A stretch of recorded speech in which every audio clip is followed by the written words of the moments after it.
All right, guys, welcome back to the channel. So I just got back from my early screening of Quantumania, and I have to say I have some problems with this film.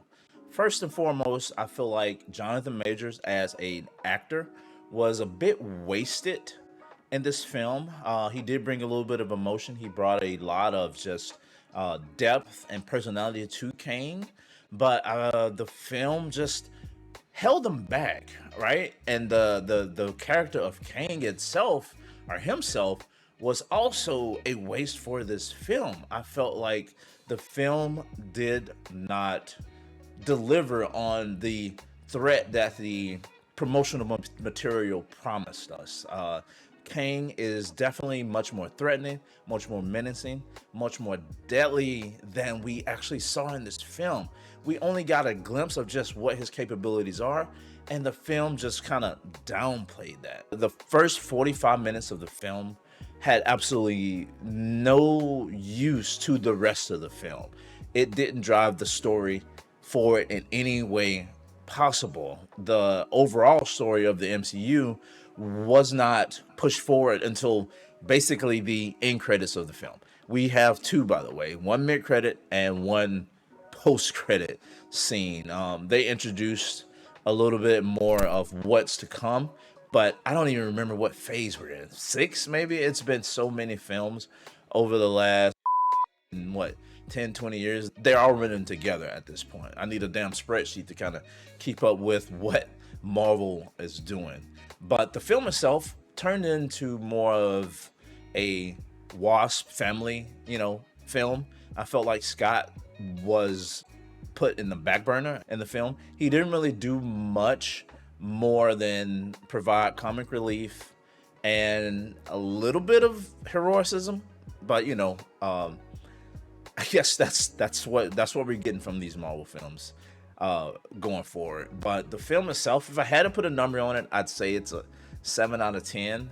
The plot, especially the first 45 minutes, didn't do anything for the overall narrative. We got a small glimpse as to what Kang is capable of, but it didn't do it justice. There's points in the film to where I'm like, bro, you could have done that 10 minutes ago and ended the film in half an hour. Like, he's just that OP.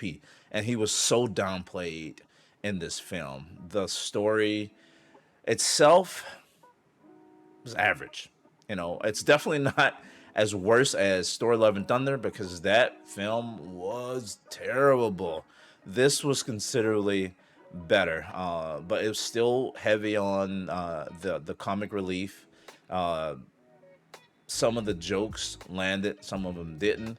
I felt like it was a useless introduction to Kang for the type of villain that he is. He would have served a better purpose in a much more hero-heavy, hero-centric film. This variant of Kang.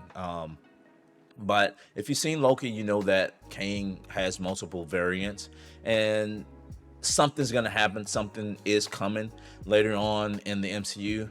We don't know. We'll just have to wait and find out. But the film didn't really springboard much outside of the introduction of the variants, the looming threat of what's to come, and all that was done in basically a few pieces of dialogue and in the post-credit scenes. But not much else to say about the film. It was pretty middle of the road for a Marvel film. Actually, it's probably what we probably could expect going forward. It was okay. It didn't really do much for hope for future projects for me. It is probably a downhill slope for me. We got Guardians of the Galaxy coming out. That looks good.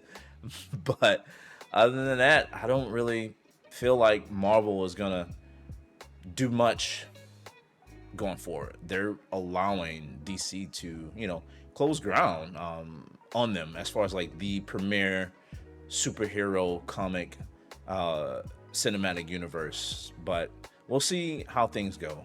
Like I said, 7 out of 10. Waste of a villain, waste of an actor, in the sense of could have been better, could have served this purpose in a much more hero-centric film to where we could see his real high threat level nature of the type of villain that he is. But that's it for the video, guys. Let me know what you think about the film in the comment section below. Like I said, 7 out of 10. But that's it. My name's Lincoln. This is the RPG Show. Like, comment, sub, and I'm out. Peace. I'll see you guys in the next one.